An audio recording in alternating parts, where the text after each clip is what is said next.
Profit এবং লসের 2.2 question 8 number. What is the percentage of profit or loss if you sell 20 meter of cloth at the same price as you buy 20 meter as you buy 25 meter of cloth? তো এখানে আমরা দেখতে পাচ্ছি যে আমাদের কিন্তু এখানে কস্ট প্রাইস বা আমাদের পারচেজ প্রাইস যেটা সেটা কিন্তু দেয়া নেই, আবার আমাদেরকে প্রফিট এবং লসও বের করতে বলা হয়েছে। তো যেহেতু আমাদের কস্ট প্রাইসটা দেয়া নেই, আমাদের করতে হবে কি কস্ট প্রাইসটাই আগে ধরে নিতে হবে। এবং এখানে বলা হয়েছে যে যেই কস্ট প্রাইসে আমরা কিনলাম 25 মিটার ক্লথ, সেই একই প্রাইসে যদি আমরা 20 মিটার ক্লথ সেল করে দিই, তখন আমাদের প্রফিট এবং লসের পার্সেন্টেজটা কত হবে। সো যেহেতু আমাদের এখানে কস্ট প্রাইসটা দেয়া নেই, তাহলে আমাদেরকে কস্ট প্রাইস ধরে নিতে হচ্ছে। তো আমাদেরকে কস্ট প্রাইসটা যে কোনো একটা সিম্বল বা যে কোনো একটা অ্যালফাবেট দিয়ে ধরে নিতে হবে। আমরা এক্স ধরে নিলাম যে এক্স টাকায় আমরা 25 মিটার ক্লথ কিনেছিলাম। তো আমরা এখন কস্ট প্রাইস এবং আমাদের যেটা সেলিং প্রাইস দুটাই আমরা বের করতে পারবো। একবার হচ্ছে আমরা এই এক্স টাকা আমাদের কস্ট প্রাইস এবং তখন আমরা 25 মিটার ক্লথ কিনেছিলাম, আর যখন আমাদের এই এক্স টাকাই সেলিং প্রাইস হচ্ছে তখন কিন্তু আমরা 20 মিটার ক্লথ সেল করছিলাম। তো আমরা করব যেটা 1 মিটার ক্লথের কস্ট প্রাইস এবং 1 মিটার ক্লথের সেলিং প্রাইস দুইটা আলাদা আলাদা করে বের করব। তাহলে আমরা 25 মিটার থেকে 1 মিটারের কস্ট প্রাইস এবং 20 মিটার ক্লথের থেকে আমরা 1 মিটারের সেল প্রাইস দুটাই বের করলাম। এখন আমরা যেটা দেখতে পাচ্ছি দুটাই কিন্তু আমাদের ফ্র্যাকশনে আসছে, দুইটারই প্রাইস আমাদের ফ্র্যাকশনে।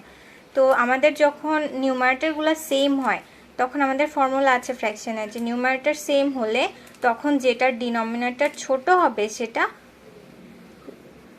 লার্জ ফ্র্যাকশন হবে এবং যেটার ডিনোমিনেটর বড় হবে সেটা স্মলার ফ্র্যাকশন হবে। তাহলে আমাদের যেহেতু লার্জ ফ্র্যাকশন x/20 এটা আমাদের এখানে বড়, তাহলে যেহেতু আমাদের সেলিং প্রাইস বড় বা মোর, তখন আমরা বলতে পারছি কি এখানে অবশ্যই আমাদের প্রফিট হয়েছে। এখন আমরা এলসিএম করব ফ্র্যাকশন দুইটাকে, আমাদের profit x/20 minus x/25।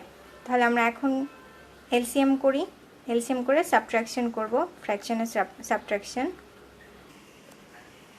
So আমাদের প্রফিট আসলো x/100 টাকা। এখন আমরা জানি যে প্রফিট এবং লস দুইটাই কিন্তু আমাদের কস্ট প্রাইসের উপর ডিপেন্ডেন্ট। দ্যাট মিনস আমাদের কস্ট প্রাইস হচ্ছে এখানে x/25, এটার উপরে ডিপেন্ডেন্ট। তো এখন আমাদেরকে লিখতে হবে, যেহেতু আমরা পার্সেন্টেজে প্রফিট এবং লসটা বের করব, তাহলে আমাদেরকে লিখতে হবে at টাকা x/25 প্রফিট ইজ x/100 টাকা। আমাদের বের করতে হবে at 100 টাকা হোয়াট ইজ দ্য প্রফিট। তো আমাদের ইউনিটারি মেথডে এর জন্য আগে আমাদেরকে 1 টাকার জন্য প্রফিট কত সেটা বের করতে হবে at 1 টাকা। সো at 1 টাকা প্রফিট উইল বি x/100, এখানে ডিভাইডেড বাই x/25 হয়। তো এরপরে দুইটা ফ্র্যাকশনের ডিভিশন করার সময় আমরা পরের লাইনে যেয়ে কিন্তু মাল্টিপ্লাই করে ফ্র্যাকশনটাকে উল্টে দেই, ডিনোমিনেটর নিউমারেটরের সাথে মাল্টিপ্লাই হয় এবং নিউমারেটর ডিনোমিনেটরের সাথে মাল্টিপ্লাই হয়, এই জন্য আমরা ফ্র্যাকশনটাকে উল্টে দিলাম। তো 25 উপরে মাল্টিপ্লাই হলো এবং x নিচে মাল্টিপ্লাই হলো। এখন আমরা 100 টাকার জন্য বের করব। এখন 1 থেকে 100 টাকার জন্য যখন আমরা বের করছি দ্যাট মিনস আমরা লেস থেকে মোরে যাচ্ছি। তো যখন লেস থেকে মোরে ক্যালকুলেশন করা হয় তখন কিন্তু এই 100 টাকাটা নিউমারেটরের সাথে যে মাল্টিপ্লাই হচ্ছে। তাহলে এখন আমরা x উপরে নিচে কাটতে পারি, এরপরে 100 কাটতে পারি, অনলি আমাদের 25 থাকে result. So our profit is 25%। Make a note please. Question 9. What is the percentage of profit or loss if you buy 8 Amla for 5 টাকা and sell 6 আমলা for 5 টাকা? তো এখানে আমরা দেখতে পাচ্ছি যে আমাদের কস্ট প্রাইস 5 টাকা, কিন্তু সেটা দিয়ে 8টি আমলা কেনা হয়েছিল। কিন্তু যখন সেলিং প্রাইস 5 টাকা রাখা হচ্ছে তখন কিন্তু আমরা 6টা আমলা সেল করছি।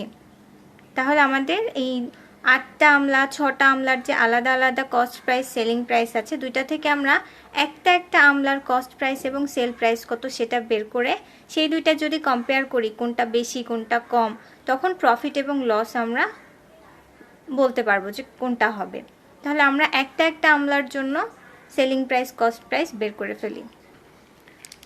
তো আমরা এখানে একটা আমলার জন্য কস্ট প্রাইস এবং সেল প্রাইস বের করলাম, এবং এখানেও দেখতে পাচ্ছি আমাদের যে দুটো ফ্র্যাকশন দেওয়া আছে 5/8 এবং 5/6, এখানে কিন্তু আমাদের নিউমারেটরগুলো সেম, অর্থাৎ দুটোরই নিউমারেটর 5, কিন্তু ডিনোমিনেটরগুলো আমাদের ডিফারেন্ট। তো আমরা জানি ফ্র্যাকশনের ফর্মুলা অনুযায়ী যখন নিউমারেটরগুলো সেম হয় তখন ডিনোমিনেটরের মধ্যে যেটা ছোট থাকে সেটা কিন্তু বড় ফ্র্যাকশন হয়, এবং যেটা বড় থাকে সেটা ছোট ফ্র্যাকশন হয়। তো এখানে আমরা দেখতে পাচ্ছি আমাদের 5/6 যেটা আছে সেটা কিন্তু আমাদের বড় ফ্র্যাকশন, দ্যাট মিন্স আমাদের কিন্তু এখানে প্রফিট হয়েছে।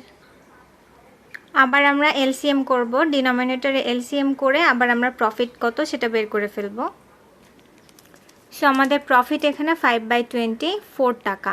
এখন আমাদের যেহেতু percentage of profit or loss বের করতে বলা হয়েছে, তাহলে আমরা জানি যে প্রফিট এবং লস দুটাই কিন্তু ডিপেন্ডেন্ট হয় কস্ট প্রাইস বা পারচেজ প্রাইসের উপর। তো আমাদের এখানে কস্ট প্রাইস দেওয়া আছে 5/8 টাকা।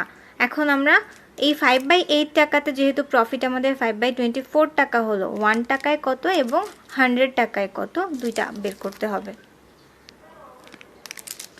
আমরা জানি যখন মোড থেকে আমরা লেসে আসি তখন আমাদের ডিভিশন করতে হয়। তো ডিভিশন করার পরে আমরা ফ্র্যাকশন, যেহেতু এটা ফ্র্যাকশন ছিল, ফ্র্যাকশনের ডিভিশনে কিন্তু আমরা মাল্টিপ্লাই করে ফ্র্যাকশনটাকে উল্টে দিই, তখন আমাদের 5 × 8/24 × 5 আসবে। এখন আমাদের 100 টাকার জন্য বের করতে হবে। সো 100 টাকার জন্য আমাদের যেহেতু 1 টাকা থেকে 100 টাকা লেস টু মোর, তো আমাদের নিউমারেটরের সাথে মাল্টিপ্লাই করতে হবে 100-কে। এখন আমাদের ক্যালকুলেশনে 5 কেটে যাবে, 8 দিয়ে 24-কে ডিভাইড করতে হবে এবং রেজাল্টেন্ট যা আসে তাই আমাদের প্রফিট হবে, পার্সেন্টেজ অফ প্রফিট হবে। তাহলে আমাদের প্রফিট 33 1/3%।